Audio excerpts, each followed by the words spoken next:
इस बुलेटिन के प्रायोजक हैं अर्थ डायग्नोस्टिक्स, लोक कला मंडल, मधुबन, उदयपुर। नमस्कार, आप देख रहे हैं उदयपुर न्यूज। आपके साथ मैं हूं कृतिका चौबीसा। खबरों को विस्तार से जानेंगे। फिलहाल एक नजर अब तक की तमाम बड़ी खबरों पर। गहलोत की सरकार बचाने में वसुंधरा की महत्वपूर्ण भूमिका, हनुमान बेनीवाल ने फिर किया हमला। आने वाले समय में अपनी पार्टी के और मजबूत होने की कही बात। 13 उपद्रवियों के कोरोना पॉजिटिव आने के बाद डूंगरपुर जिला पुलिस की सांसें फूली। ट्रैवल हिस्ट्री जानना होगा मुश्किल, दोगड़ा थाने के हर जवान पर खतरा मंडराया। एलजी एजुकेशन के सचिव ने अध्यक्ष पर लगाए धोखाधड़ी के आरोप, फर्जी हस्ताक्षर कर उठाए लाखों रुपए, उल्टा केस भी करवाया दर्ज, प्रशासन करे निष्पक्ष जांच। और बल्लभनगर में चोरों ने जमकर उत्पाद मचाया, 5 किलो घी 30,000 नगद के साथ सोती वृद्धा से लूटी नथ, चोरी की बाइक हुई बरामद। अब खबरें विस्तार से। बुलेटिन की शुरुआत करते हैं बेनीवाल के वसुंधरा पर छोड़े गए शब्द बाणों की खबर से। नागौर सांसद और आरएलपी पार्टी के प्रमुख हनुमान बेनीवाल शनिवार को रायपुर में स्वर्गीय कैलाश त्रिवेदी के निधन पर संवेदना व्यक्त करने भिलवाड़ा पहुंचे, जहां सर्किट हाउस में बेनीवाल ने पत्रकारों से बात करते हुए कहा कि प्रदेश के मुखिया गहलोत अपने भाषणों से राज करना चाहते हैं और एक दिन यही बात कांग्रेस को रसातल में पहुंचा देगी। आज जो गहलोत की सरकार बची है वो वसुंधरा राजे की देन है। वसुंधरा राजे दिल्ली को भी नहीं मान रही है, जिसके कारण हमें उम्मीद है कि आने वाले समय में आरएलपी पार्टी मजबूत पार्टी बनेगी। बेनीवाल ने यह भी कहा कि हम कृषि बिल का विरोध इसलिए कर रहे हैं कि उसमें कुछ खामियां हैं, जिन्हें अगर दूर कर दिया जाता है तो हमें आपत्ति नहीं है। यदि ऐसा नहीं होता है तो उग्र आंदोलन किया जाएगा। किसान बिलों पर तो हम दिल्ली के खिलाफ हैं और बाकी तमाम मामलों के लिए कानून व्यवस्था, मिलाजुली भ्रष्टाचार, इस मामले में वसुंधरा गहलोत का जो गठजोड़ है इसके खिलाफ हम राजस्थान के अंदर। सीएम रोज अब भी भाषण सीएम का देखो, जब फ्लोर टेस्ट हुआ तो सीएम किस तरह बोल रहे थे, आपने हमारी सरकार गिराने की कोशिश की तो क्या कर लिया आपने वापस? आप क्या कर रहे हो अभी ये तो बताओ। खाली भाषण से राजस्थान को राजी करना चाहते हो। खुद का बेटा हार गया, आप सोच रहे हो भाई बेटा मेरा हार गया, स्थापित हो नहीं सकता, इसलिए कांग्रेस को भी मैं रसातल के अंदर पहुंचा के और फिर मैं टाटा बाय बाय कर लूँगा। और यही वसुंधरा जी कर रही है। अब जो गहलोत की सरकार बची कि वसुंधरा जी के विधायकों की वजह से बची थी। फ्लोर टेस्ट के अंदर भी 5 एमएलए एब्सेंट हो जाए, इनको पूछ के चले जाए, इससे साफ साफ झलकता है कि वसुंधरा जी दिल्ली को भी नहीं मानती। और ये हालात राजस्थान में इसलिए कि इनको पता है कि दूसरा कोई नहीं आएगा यहाँ। लेकिन मैं आपको भरोसा दिलाता हूँ, राष्ट्रीय लोकतांत्रिक पार्टी राजस्थान का तीसरा विकल्प बन चुकी है। अभी भी तीसरी ताकत है, 3 विधायक हमारे पास हैं अभी भी। अब हमसे फर्स्ट कांग्रेस, सेकंड बीजेपी और थर्ड आरएलपी तीसरे नंबर पे, और उसके बाद बीटीपी, फिर निर्दलीयों की संख्या है। तो अभी भी तीसरी ताकत है हम राजस्थान के अंदर। अच्छे बिल भी आए थे, धारा 370 हटाने के अंदर हम सब सपोर्ट के अंदर थे, कुछ बिल अच्छे भी आए थे। लेकिन अभी जो कृषि बिल देश के अंदर आए उनका विरोध राष्ट्रीय लोकतांत्रिक पार्टी कर रही है। मैं उस दिन लोकसभा के अंदर नहीं था कि मेरी कोविड की रिपोर्ट दोबारा पॉजिटिव बता के आईसीएमआर ने मुझे बाहर कर दिया था। लेकिन कृषि बिलों के अंदर हम चाहेंगे कि मैं एनडीए में हूँ तो एक बार प्रधानमंत्री से मिलने का समय मांगेगा। तमाम किसान संगठनों से आज कल और पिछले 5 दिनों से ज्ञापन आ रहे हैं किसान संगठनों के, और मैं खुद हनुमानगढ़, गंगानगर, बीकानेर, चूरू इन इलाकों का दौरा करूंगा एक बार जहाँ किसान आंदोलन अभी चल रहा है, और उनसे बात करके प्रधानमंत्री जी समय लेंगे और इनमें रिव्यू की बात करेंगे। और किसानों के जो ये बिल है तीनों, ये किसान विरोधी है। अगर इसमें रिव्यू नहीं होता है और संशोधन नहीं होता है तो निश्चित रूप से राष्ट्रीय लोकतांत्रिक पार्टी दिल्ली की सरकार के विरोध में रैलियां करेगी राजस्थान के अंदर, और ऐसी रैलियां करेगी जो उत्तर प्रदेश और हरियाणा से बड़ी रैलियां होगी। ये आने वाले समय के अंदर करेंगे। उदयपुर के प्रतापनगर थाना क्षेत्र में संचालित होटल मैनेजमेंट कोर्स कराने वाली एक कंपनी के मालिक ने अपने साथ धोखाधड़ी पूर्वक साझेदारी करने वाले गजेंद्र सिंह सरोहा द्वारा की गई धोखाधड़ी को लेकर निष्पक्ष जांच के लिए पुलिस महानिरीक्षक को निवेदन किया है। कंपनी के मालिक पर उसके पार्टनर द्वारा झूठे मुकदमे दर्ज करवाए गए, साथ ही पृथ्वीपाल सिंह राजपुरोहित की छवि को धूमिल करने का पूरा प्रयास किया गया। इससे आहत होकर पृथ्वीपाल सिंह ने अपना पक्ष मीडिया के सामने रखते हुए बताया कि वह 2014 से airline and hotel management academy को संचालित कर रहे हैं। 2017 में गजेंद्र सिंह सरोहा ने होटल मैनेजमेंट कोर्स करने की इच्छा जाहिर करते हुए साथ में पार्टनरशिप शुरू करने की बात कही, और यह भी कहा कि शिक्षा क्षेत्र में संस्था के जरिए कार्य करने पर अधिक फायदा हो सकता है। ऐसे में दोनों ने मिलकर एलजी एजुकेशन सोसाइटी बनाई, जिसमें गजेंद्र सिंह धोखाधड़ी पूर्वक अध्यक्ष बन गए और पृथ्वीपाल सिंह को सचिव बना दिया। इतना ही नहीं, पृथ्वीपाल सिंह ने गजेंद्र सिंह सरोहा पर आरोप लगाया कि चेक पर उनके फर्जी हस्ताक्षर कर लाखों रुपए भी निकलवा लिए और अब गजेंद्र सिंह ने झूठी रिपोर्ट दर्ज करवाकर उन्हें मानसिक रूप से काफी परेशान भी किया है।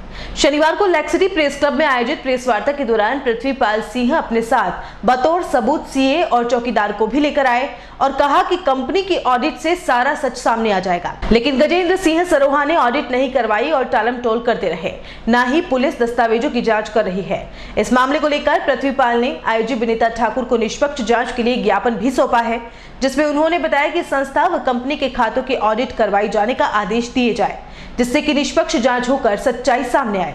वहीं गजेंद्र सिंह सरोहा ने जिस तरह से कुटरचित दस्तावेज बनाकर लाखों रुपए हड़प लिए, उसकी भी जांच की जाए। इतना ही नहीं, पृथ्वीपाल सिंह राजपुरोहित ने यह भी कहा कि अगर ऑडिट में उनकी बाकियात निकलती है तो वह सारा पैसा सहर्ष देने को तैयार है। पृथ्वीपाल ने अपने ऊपर लगे सभी आरोपों को सिरे से खारिज करते हुए इस मामले में निष्पक्ष जांच कर न्याय दिलाने की मांग की है। मेरे खिलाफ गजेंद्र सिंह जी सरोहा जो Udaipur institute of hotel management UHM के नाम से और UHM कॉलेज ऑफ योगा के नाम से जो कॉलेज चलाते हैं, मेरे खिलाफ फर्जी मुकदमा दर्ज करके मेरे परिवार को धमकियां दे रहे हैं। उसके साथ साथ मेरे को फर्जी केसों के अंदर फंसाने की नीयत से ये सारी फर्जी कार्रवाई की जा रही है। ऑडिट के अंदर उन्होंने 10 चेकों पे खुद ने फर्जी साइन करके 7 से 8 लाख रुपए कॉलेज से निकाले हैं। कॉलेज का सारा पैसा कॉलेज को हड़पने की नीयत से वो ये सारी कार्रवाई कर रहे हैं और मुझे मेरे इंस्टीट्यूट जो 2014 से AHA चल रहा है उसको बदनाम करने की नीयत से ये सारी कार्रवाई की जा रही है। मेरा पक्ष कोई नहीं सुन रहा है, जबकि मैंने 10 डॉक्यूमेंट पेश किए हैं, ऑडिट भी करवा दिए मैंने खातों में। ऑडिट के हिसाब से भी मैं कम से कम 15 से 16 लाख रुपए मेरा प्रॉफिट का उस कॉलेज से निकल रहा है, लेकिन उल्टा मेरे ऊपर कार्रवाई करके उन्होंने 22 से 23 लाख रुपए का फर्जीवाड़े का केस करके फर्जी मुकदमा मेरे ऊपर दर्ज करा है, जिसके सारे खंडन के डॉक्यूमेंट मेरे पास मौजूद है, जो मैंने आज आपको मीडिया के सामने प्रस्तुत किए हैं। ये सारे चेकों पे उनकी सहमति से पैसे उठे हुए हैं और टोटल उनके हिसाब से जो चेक बनते हैं वो चेक भी सारे आंकड़े ही गलत है। परिवार में उन्होंने 13 लाख रुपए का मेरे ऊपर धोखाधड़ी का आरोप लगाया और FIR के अंदर 23 लाख रुपए का लगाया, तो विरोधाभास उनकी FIR और परिवार के अंदर ही है। दूसरी चीज़, वो संस्था के खुद अध्यक्ष है और बैंक के अंदर उनके मोबाइल नंबर रजिस्टर्ड है, तो संस्था से कोई भी पैसा बिना उनकी परमिशन के नहीं निकल सकता, क्योंकि अगर 100 रुपये भी संस्था के खाते से कोई निकालता है तो उनका मैसेज उनके पास चला जाता है। तो उनका कहने का मतलब है 2 साल से उन्होंने कभी मोबाइल चेक नहीं किया अपना। और अगर मैंने फर्जीवाड़ा किया था तो अगर मेरे 2018-19 के चेक थे तो अभी तक उन्होंने किसका वेट किया? मेरे को उसी समय मेरे ऊपर मुकदमा दर्ज करके कार्रवाई की जानी चाहिए थी। ये कार्रवाई खाली वो ऑडिट से बचना चाह रहे हैं। जो ऑडिट हमारे सामने ऑडिट के आंकड़े पेश हैं, जिसमें मेरा 9 लाख रुपए प्रॉफिट है, ये ऑडिट हमने पूरी कराई है प्रॉफिट एंड लॉस की। इसमें आज तक का फीस 2017 से जो कॉलेज चल रहा था उसकी सारी रिपोर्टें हैं। 60 रसीदें उन्होंने गायब कर दी है। ऑडिट आज तक उन्होंने कराई नहीं और मेरे ऊपर फर्जीवाड़े का झूठा केस दर्ज करा रहे हैं। तो मैं आपके माध्यम से DIG मैडम, SP मैडम, समस्त मीडिया प्रभारी से निवेदन करना चाहता हूं कि इस मामले की निष्पक्ष जांच की जाए और मैं अगर 1 रुपए का भी दोषी हूं तो मैं उसके लिए जमा कराने के लिए आपके सामने तैयार हूं। उदयपुर डूंगरपुर की सीमा से सटे राष्ट्रीय राजमार्ग 8 पर कुछ दिनों पूर्व शिक्षक भर्ती की मांग को लेकर हुए उपद्रव मामले में दोनों ही जिलों की पुलिस लगातार उपद्रवियों की धरपकड़ में लगी हुई है। लेकिन शनिवार को अचानक उस समय पुलिस प्रशासन की सांसें फूल गई जब गिरफ्तार आरोपियों में से 13 की कोरोना रिपोर्ट पॉजिटिव आ गई। आपको बता दें कि डूंगरपुर जिले की दोगड़ा थाना पुलिस ने 13 आरोपियों को उपद्रव करने के आरोप में गिरफ्तार किया था, जिनकी न्यायिक अभिरक्षा में भेजने के बाद कोरोना जांच करवाई गई थी। सभी 13 आरोपियों की कोरोना रिपोर्ट पॉजिटिव आई। इससे दोगड़ा थाना पुलिस सहित पूरे जिले के पुलिसकर्मियों के होश उड़ गए हैं। इसके बाद में कोरोना पॉजिटिव निकले आरोपियों को सदर थाने से पुलिस जाब्ते के साथ जिला कोविड सेंटर के लिए रवाना किया गया। बिलवाड़ा जिले की ग्राम पंचायत मांडल में नवनिर्वाचित सरपंच संजय कुमार भंडिया ने पूजा अर्चना के साथ शनिवार को शुभ मुहूर्त पर अपना पदभार ग्रहण किया। ग्राम पंचायत के विकास अधिकारी टिकम चंद्र नायक द्वारा पद और गोपनीयता की शपथ दिलाई गई। इस मौके पर घोड़ासा के महंत सरजू दास जी महाराज, नवनिर्वाचित उपसरपंच सीमा देवी माली व समस्त वार्ड पंचों के साथ ग्रामवासी उपस्थित थे। ग्राम पंचायत मांडल के नवनिर्वाचित सरपंच, उपसरपंच और वार्ड पंचों का ग्रामवासियों द्वारा स्वागत किया गया। राष्ट्रीय राजमार्ग 8 पर रीट भर्ती 2018 के अनारक्षित पदों पर जनजातीय अभ्यर्थियों की भर्ती करने की मांग को लेकर 3 दिन तक हाईवे पर उपद्रव मचाया था। उपद्रवियों द्वारा कई दुकानों व वाहनों में लूटपाट कर आगजनी करते हुए करोड़ों रुपया का नुकसान भी किया गया था। इस बलवे में राज्य सरकार की ओर से की गई जांच गृह सचिव NL मीणा को सौंपी गई है। श्री मीणा इस मामले में डूंगरपुर पहुंचे और पीड़ित लोगों के लिए 2 दिवसीय प्रवास के दौरान जन सुनवाई का आयोजन किया। इस मौके पर कई संगठनों सहित पीड़ित लोगों ने अपनी खौफनाक कहानी से गृह सचिव को अवगत करवाया। इसके साथ ही मूल अधिकार रक्षा मंच की ओर से भी गृह सचिव को ज्ञापन सौंपा गया। मंच के संयोजक साधु सिंह राठौर ने बताया कि हाईवे पर हुए उपद्रव की निष्पक्ष जांच होनी चाहिए। वहीं नए एसपी को लेकर चल रहे बवाल पर भी सवाल उठे। मंच ने कहा कि एसपी जय यादव का कार्यकाल अच्छा रहा, जनता उनके कार्य से संतुष्ट है, इसलिए उन्हें हटाया नहीं जाना चाहिए था। उन्हें यथावत डूंगरपुर जिले में ही रखना चाहिए। आज हम गृह सचिव जी, माननीय गृह सचिव जी से हमने मुलाकात की है मूल अधिकार रक्षा मंच के बैनर तले, और जो काकरी डूंगरी प्रकरण हुआ और उसके अंदर 1667 पदों को लेकर जो मांग थी उसको दरकिनार करते हुए और दूसरे उपद्रव जो हुए उसके विरुद्ध हमने जांच की मांग की है और न्यायोचित, निष्पक्ष और सीबीआई जांच की मांग करते हुए हमने गृह सचिव से मुलाकात की है। साथ ही काकरी डूंगरी प्रकरण के अंदर जिस तरह की आगजनी और हिंसा हुई है, इसके पीछे कौन कौन लोग थे, उस चीज़ों को उजागर करने के लिए हमने डिमांड की है। और उसके साथ ही हमने दूसरी डिमांड ये भी की है कि हमारे यहाँ पर पुलिस अधीक्षक जय यादव जी पहले पता नहीं किन कारणों से उनके हाथ बंधे हुए थे, लेकिन इसके बाद वो अच्छा काम कर रहे थे, अचानक से उनको हटा दिया गया है। तो हम चाहते हैं कि उनको प्रकरण की पूरी जानकारी है, उनको वापस बहाल किया जाए। इसके साथ ही हमने सापोतरा कांड के लिए भी निष्पक्ष जांच की और उसके अभियुक्तों को कड़े से कड़ा दंड देने की और सापोतरा के जो पुजारी की हत्या हुई है उसके परिवार को आर्थिक संबल और नौकरी देने की डिमांड की है। पैसिफिक मेडिकल कॉलेज एवं हॉस्पिटल में विश्व मानसिक स्वास्थ्य दिवस के अवसर पर स्लोगन लेखन प्रतियोगिता का आयोजन किया गया। इस प्रतियोगिता में विजेता रहे मेडिकल के विद्यार्थियों में प्रथम पुरस्कार डॉक्टर हर्ष साखिया, द्वितीय पुरस्कार डॉक्टर सागर ढिल्लन एवं तृतीय पुरस्कार डॉक्टर शरद तेजा को दिया गया। पैसिफिक मेडिकल विश्वविद्यालय के vice chancellor doctor AP Gupta एवं मनोचिकित्सा विभाग के विभागाध्यक्ष डॉक्टर एसजी मेहता ने ट्रॉफी एवं प्रशस्ति पत्र देकर सभी विजेताओं को सम्मानित किया। इस अवसर पर पैसिफिक मेडिकल विश्वविद्यालय के vice chancellor doctor AP Gupta ने कहा कि कोरोना महामारी के इस दौर में सभी लोगों में इस बीमारी के कारण भय बना हुआ है, जिसके चलते ज्यादातर व्यक्ति रोजगार से लेकर विभिन्न तरह की समस्याओं के कारण परेशान हैं। ऐसे में इससे उभरने के लिए मास्क एवं सोशल डिस्टेंसिंग के साथ साथ टाइम मैनेजमेंट, सही आहार, नियमित व्यायाम एवं पूरी नींद लेना जरूरी है। ऐसा करने के बाद वह स्वयं एवं परिवार को स्वस्थ रखने में पूरी जिम्मेदारी निभा सकेंगे। डॉक्टर गुप्ता ने कहा कि जब तक इसकी वैक्सीन नहीं आती है तब तक मास्क एवं सोशल डिस्टेंसिंग ही इसकी वैक्सीन है। मनोचिकित्सा विभाग के विभागाध्यक्ष डॉक्टर एसजी मेहता ने बताया कि स्लोगन लेखन प्रतियोगिता में 50 से ज्यादा मेडिकल के विद्यार्थियों ने भाग लिया। इस अवसर पर आयोजन समिति के डॉक्टर एस के शर्मा, डॉक्टर भक्ति मुर्के सिसोदिया, डॉक्टर वर्षा दीपांकर, डॉक्टर हरमनदीप कौर, डॉक्टर संगमदीप कौर, नीरज त्रिपाठी, दीपक शर्मा, पिंकी त्रिवेदी एवं नेहा सालवी का योगदान रहा। अक्टूबर 4 से लेकर अक्टूबर 10 तक विश्व भर में मानसिक स्वास्थ्य सप्ताह मनाया जाता है। तो आइए जाने मानसिक स्वास्थ्य क्या है। मानसिक स्वास्थ्य हमारे विचारों, भावनाओं और वर्ताव से दिखता है। इसका असर हमारे व्यक्तिगत रिश्तों और सामाजिक रिश्तों पर भी पड़ता है।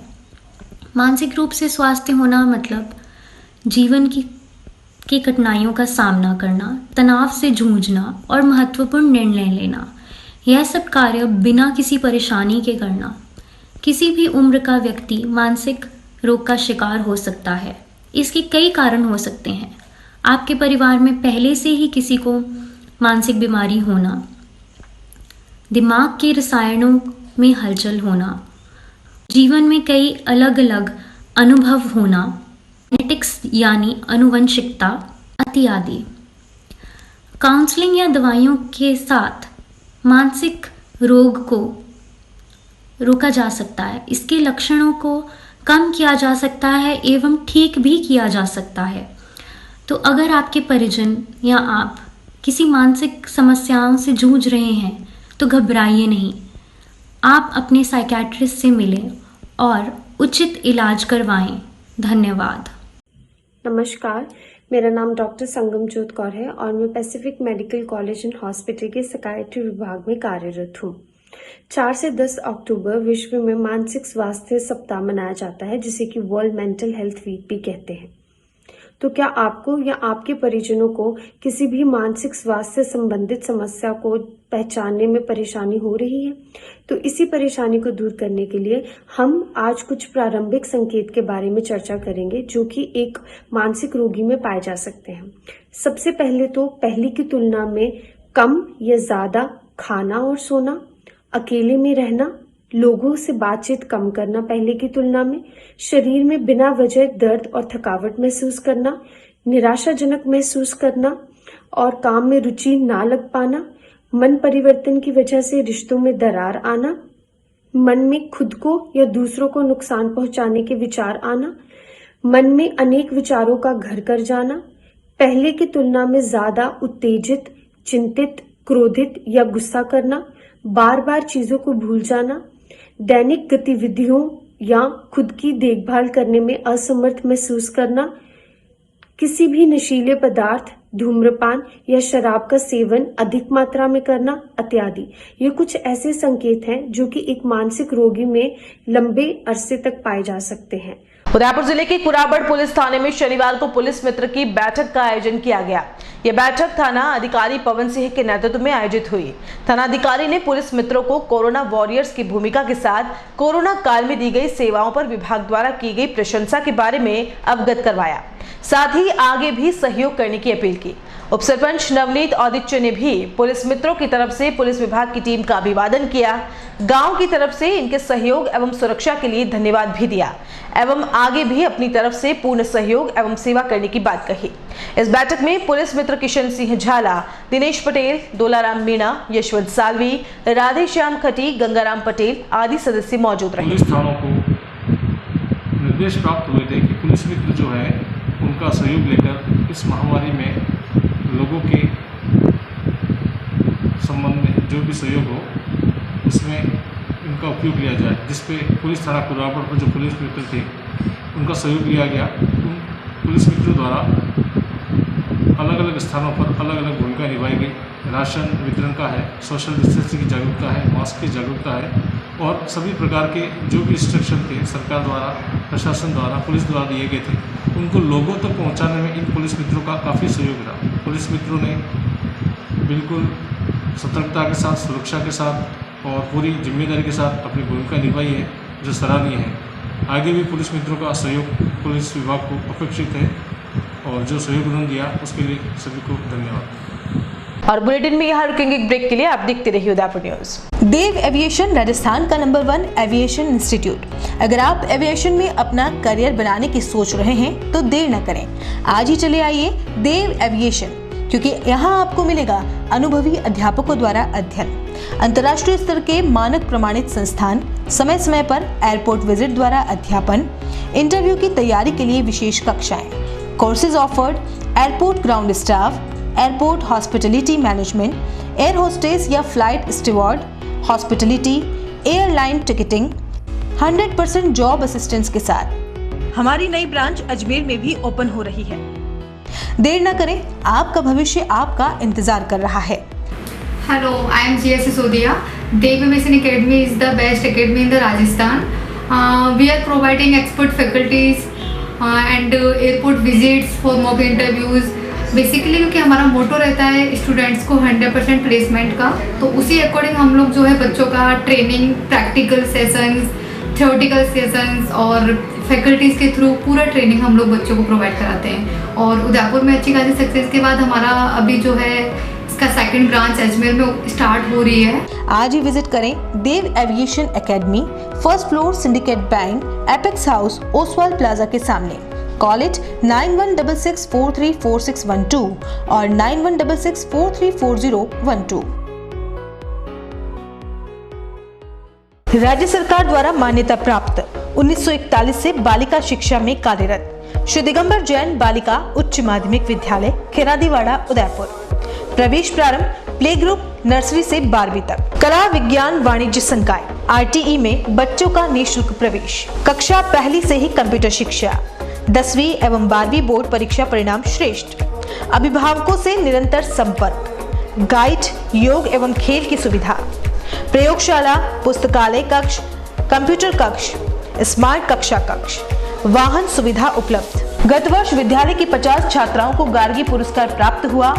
और विद्यालय की 5 छात्राओं को इंस्पायर्ड अवार्ड प्राप्त हुआ। प्रधानाचार्य Kala Karanpuria, MA M.Ed gold medalist. Mobile number 7597760526।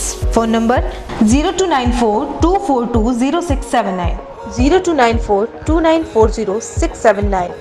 AHA airline and hotel management academy, Udaipur का पहला professional aviation management institute. 12th के बाद करियर की चिंता, पहली बार राजस्थान में 12th के बाद साइंस, आर्ट्स, कॉमर्स के स्टूडेंट्स के लिए लाए हैं डोमेस्टिक व international bachelor in aviation, diploma in cabin crew, air hostess, ground staff, security management courses. इन कोर्सेज में एडमिशन लेकर आप अपना बेहतरीन करियर डोमेस्टिक व इंटरनेशनल एयरलाइंस व डोमेस्टिक व इंटरनेशनल एयरपोर्ट पर बनाइए। कोर्सेज के साथ प्रत्येक वर्ष एक foreign tour, international airport training, foreign internship Dubai, Thailand, Malaysia, Singapore में। Grooming and personality development classes, spoken English, French and Arabic language classes, yoga, swimming, gym classes. Institute के अनेक स्टूडेंट्स का Indigo, SpiceJet, Vistara, air India व domestic व international airport पर selection हो चुका है। बनाएं एक अच्छा करियर एविएशन व टूरिज्म फील्ड में। AHA, the first and only institute to start the bachelor's, domestic and international degree in aviation and tourism with 100% job placement in the leading airlines of India and international. Admission open. First floor, Paradise Complex, opposite Agrawal Dharmshala, Sector 11, Udaipur. Call it 70231 44442, 8107392702. Website www.ahaudapur.com. हर एक का सपना होता है अपना घर, और वही सपना अब सच होगा ज्ञानी। 27 वर्षों से आपकी सेवा में पूनम फर्नीचर, ऑफिस, डोमेस्टिक, मॉल्डेड जैसे सभी प्रकार के स्टील और वुडन फर्नीचर के निर्माता और विक्रेता। Poonam furniture Supreme, Godrej, Spacewood, Cello और गिगेन फर्नीचर के साथ रिफ्रेश मैट्रेसेस की शानदार श्रृंखला। अपना घर सजाने के लिए कैश की चिंता छोड़ दीजिए। पूनम फर्नीचर और HDFC बैंक आपके लिए लाए हैं 0% डाउन पेमेंट, 0% ब्याज और बिना किसी प्रोसेसिंग फीस के आसान ऋण योजना। हॉस्पिटल, होटल्स, कॉलेज, कॉर्पोरेट और सभी तरह के गवर्नमेंट एवं नॉन गवर्नमेंट इंस्टीट्यूशन में टर्न की प्रोजेक्ट्स के विशेषज्ञ। उदयपुर का एकमात्र 3 मंजिला भव्य फर्नीचर शोरूम। शादी के विभिन्न पैकेज की विशाल श्रृंखला। 21,000 से लेकर 1,51,000 तक पैकेज उपलब्ध। 37,500 में 11 item, double bed box, side table 2, अलमारी, सिंगल डोर, गद्दे, तकिए, बेडशीट, कंबल set, centre table 4x2, dressing table, बाजोट, कुर्सी 4, यानी आपके बजट में आपकी चाहत का फर्नीचर। घर के आंगन से लगे ससुराल का हर कोना। पूनम फर्नीचर के बिना बेटिया ससुराल न जाए। एक बार पधार कर सेवा का मौका अवश्य दे। Poonam furniture, sector 5, Hiran Magri, main road, Udaipur.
Break के बाद आपका स्वागत है। डूंगरपुर जिले के NSUI के कार्यकर्ताओं ने विश्व डाक दिवस पर बढ़ती बेरोजगारी, नई शिक्षा नीति और किसान बिल के विरोध में प्रधान सेवक के नाम पत्र लिखकर अपनी बात रखी। प्रदेश अध्यक्ष अभिषेक चौधरी एवं प्रदेश प्रभारी राष्ट्रीय महासचिव गुरजोत संधू के निर्देशानुसार NSUI के डूंगरपुर जिलाध्यक्ष अरविंद यादव के नेतृत्व में देश में बढ़ती बेरोजगारी, नई शिक्षा नीति, किसान बिल के विरोध में प्रधान सेवक नरेंद्र मोदी के नाम पत्र लिखा गया और जल्द से जल्द मोदी सरकार द्वारा प्रतिवर्ष 2 करोड़ रोजगार देने के वायदे को पूरा करने की अपील भी की गई। इसके साथ ही पूरे राजस्थान में 1 लाख पोस्ट कार्ड भेजने का लक्ष्य रखा गया है, जिसमें विकेश मौलाद, डॉक्टर मिहिर रावल, नगर अध्यक्ष रिजवान कुरैशी, रमेश कौटेड़, हाजाराम डामोर, गोविंद अहारी, समीर गांधी, अंकित यादव, सुनील जादू, हर्ष पंचाल, पंकज डामोर, शैलेश मीणा, राजकुमार खराड़ी आदि मौजूद रहे। डूंगरपुर जिले के नेशनल हाईवे 8 पर हुए हिंसा प्रदर्शन के बाद जिले के कलेक्टर कानाराम का तबादला कर दिया गया था। ऐसे में शुक्रवार को जिले के लिए नवनियुक्त कलेक्टर सुरेश कुमार ओला ने अपना पदभार संभाला। कलेक्टर ओला के सर्किट हाउस पहुंचने पर एडीएम और सीईओ ने उनका स्वागत सत्कार किया। आपको बता दें कि सुरेश कुमार ने पहली बार जिला कलेक्टर के रूप में कार्यभार संभाला, जिन्हें पूर्व कलेक्टर कानाराम ने चार्ज सौंपा। उसके बाद सभी अधिकारियों ने मिलकर पूर्व जिला कलेक्टर कानाराम को विदाई दी। वहीं मीडिया से मुखातिब होते हुए कलेक्टर ओला ने पहली प्राथमिकता के रूप में यहां की सबसे बड़ी समस्या को लिया। इसके साथ ही केंद्र सरकार और राज्य सरकार की योजनाओं को आमजन तक पहुंचाना उनका लक्ष्य बताया। देखिए, मेरे जिले में जो पहली प्राथमिकता होगी वो राज्य सरकार की जो भी स्कीम्स हैं, केंद्र सरकार की जो स्कीम्स हैं, उनका प्रभावी रूप से और टाइम बाउंड इम्प्लीमेंटेशन हम करें, ये हमारी पहली प्राथमिकता होगी। और कुछ समय में इस जिले को समझकर यहाँ पर जो भी चुनौतियाँ हैं उनको समझते हुए और जिले के विकास को किस तरीके से आगे बढ़ाया जाए, वो मेरी पहली प्राथमिकता है। सर, जो वर्तमान परिस्थिति है जिले में जो सामाजिक समरसता के बढ़ाने के लिए, उसके लिए किस तरह का प्रयास है? क्योंकि हाल ही में जो हिंसा हुई डूंगरपुर में, देखिए, विकास और जो सामाजिक समरसता है वो दोनों साथ चलते हैं और आगे बढ़ने के लिए सभी को मिलजुल कर साथ चलना चाहिए, ऐसा मेरा मानना है। इसमें जो भी स्टेक होल्डर्स इन्वॉल्व हैं, यहाँ के पॉलिटिशियंस होंगे, यहाँ के NGOs होंगे, यहाँ के लोकल लोग हैं, यहाँ के अलग अलग ग्रुप्स हैं जिनकी कुछ मांगे हैं, तो उसको न्यायिक जो हमारी लिमिट है उसमें रहते हुए किस तरीके से उनकी मदद की जा सकती है, किस तरीके से सरकार की जो स्कीम्स है उनका बेनिफिट दिला सकते हैं, इस तरीके का एनवायरनमेंट क्रिएट करने की हम कोशिश करेंगे। और ध्येय हमारा ये रहेगा कि सभी मिलजुल कर साथ रहें, काम करें और जिले में विकास हो, इसी के लिए हम प्रयास करें। जिले के वल्लभनगर कस्बे में स्थित पुराना बस स्टैंड गणपति चौक के आसपास चोरों ने 4-5 घरों में जमकर उत्पात मचाया और घर में सोई वृद्धा के नाक से सोने की नथ व नकदी सहित बाइक को चुरा लिया। सोने की नथ तोड़ने के चक्कर में वृद्धा गंभीर घायल हो गई। वहीं वल्लभनगर पुलिस द्वारा चोरी की गई बाइक को बरामद कर लिया गया। पुलिस में दर्ज की गई रिपोर्ट के अनुसार कस्बे के पुराना बस स्टैंड पर गणपति मंदिर चौक के आसपास शुक्रवार रात को चोर सबसे पहले कालूलाल माली के मकान के पीछे की खिड़की तोड़कर अंदर घुसे। घर के अंदर उत्पात मचाते हुए सामान इधर उधर बिखेर दिया। यहां से 5 किलो देशी घी और 30,000 रुपए चुराकर खिड़की से ही वापस बाहर निकल गए। इसके बाद चोरों ने पास के ही 2 सूने घरों के ताले तोड़कर जेवर व नकदी की तलाश की, लेकिन कुछ हाथ नहीं लगा तो चोर भगा डांगी के घर की छत के रास्ते से अंदर घुस गए। घर के अंदर आकर चोरों ने मेन गेट का दरवाजा खोलकर अंदर रखी बाइक को बाहर निकाल कर रख दिया। फिर चोर दोबारा अंदर घुसे और घर में सो रही वृद्धा चतरी बाई की नाक से सोने की नथ तोड़कर भाग गए। नाक से नथ तोड़ने पर वृद्धा लहूलुहान होकर गंभीर रूप से घायल हो गई। वृद्धा के शोर मचाने के बाद ग्रामीणों की भीड़ जमा हो गई और चोरों को तलाशने का प्रयास किया गया, लेकिन कोई हाथ नहीं लगा। परिवार के लोगों ने ग्रामीणों के साथ वृद्धा को अस्पताल पहुंचाकर उपचार करवाया। बाद में वल्लभनगर में थाने में चोरी और लूट का मामला दर्ज करवाया गया। इस पर पुलिस ने प्रकरण दर्ज करके अग्रिम अनुसंधान शुरू कर दिया। इसी दरमियान चोरी की बाइक भटेवर में होने की सूचना पर पुलिस ने वहां से बाइक को बरामद कर लिया। डूंगरपुर जिले की मुस्कान सेवा संस्थान ने एक मां बेटी को आसरा देकर सामाजिक सरोकार में अपनी महती भूमिका निभाई है। संस्थान के सचिव भरत नागदा ने बताया कि संस्थान द्वारा संचालित महिला आश्रम में पीड़ित महिला और उसकी बेटी को आसरा दिया गया है। महिला राधा डामोर और उसकी 13 वर्षीय बेटी संस्थान पर पहुंची थी। महिला से जब बातचीत की गई तो महिला ने रोते हुए बताया कि उसकी शादी के बाद उसकी जिंदगी नरक सी बन गई है। 25 साल पहले उसकी शादी बोमटावड़ा में हुई थी। शादी के बाद से ही उसका पति शराब पीकर मारपीट करता और दहेज के लिए प्रताड़ित करने लगा। इन्हीं अत्याचारों को सहते सहते हुए मेरी 4 संतानें हुई, जिनमें 3 लड़के और 1 लड़की शामिल है। उसका पति बहुत ही शराब पीता था, कोई कामकाज नहीं करता। मेहनत मजदूरी कर 4 बच्चों को बड़ा किया, उन्हें पढ़ाया लिखाया था, कि वह मेरा सहारा बनेंगे, लेकिन समय ने ऐसी करवट ली कि बड़े बेटे की शादी होने के बाद वह भी अपनी पत्नी को लेकर अलग रहने लगा। उसके 2 बेटे अभी पढ़ाई कर रहे हैं। एक दिन तो उसके पति ने उसे मारने के लिए उसके सिर पर हथियार से वार किया। इस हादसे में वह मरते मरते बची। पीड़िता के भाइयों ने उसका इलाज करवाया। इस मारपीट की शिकायत पाटिया पुलिस थाने में दर्ज भी करवाई गई, जहां आपसी समझाइश की गई, लेकिन पति में किसी भी प्रकार का कोई बदलाव नहीं आया। बाद में थक हार कर पीड़िता अपनी छोटी बहन के साथ उसके घर चली गई, लेकिन ज्यादा समय तक वहां भी नहीं रहा जा सकता। किसी रिश्तेदार ने मुस्कान संस्थान के बारे में बताया और मैं यहाँ चली आई। नागदा ने महिला की दर्द भरी दास्तान सुनने के बाद संस्था में महिला आश्रम में भोजन, आवास, शिक्षा आदि की व्यवस्था कर आसरा दिलाया। और चलते चलते एक नजर अब तक की सुर्खियों पर। गहलोत की सरकार बचाने में वसुंधरा की महत्वपूर्ण भूमिका। हनुमान बेनीवाल ने फिर किया हमला। आने वाले समय में अपनी पार्टी के और मजबूत होने की कही बात। 13 उपद्रवियों के कोरोना पॉजिटिव आने के बाद डूंगरपुर जिला पुलिस की सांसें फूली। ट्रैवल हिस्ट्री जानना होगा मुश्किल। दोगड़ा थाने के हर जवान पर खतरा मंडराया। एलजी एजुकेशन के सचिव ने अध्यक्ष पर लगाए धोखाधड़ी के आरोप। फर्जी हस्ताक्षर कर उठाए लाखों रुपए। उल्टा केस भी करवाया दर्ज। प्रशासन करे निष्पक्ष जांच। और बल्लभनगर में चोरों ने जमकर उत्पाद मचाया। 5 किलो घी, 30,000 नगद के साथ सोती वृद्धा से लूटी नथ। चोरी की बाइक हुई बरामद। उदयपुर न्यूज के इस बुलेटिन में फिलहाल इतना ही। शहर की तमाम हलचल से आपको आगे भी रूबरू करवाते रहेंगे। फिलहाल इजाजत दीजिए कृतिका चौबीसा को और खबरों के लिए देखते रहिए उदयपुर न्यूज। नमस्कार।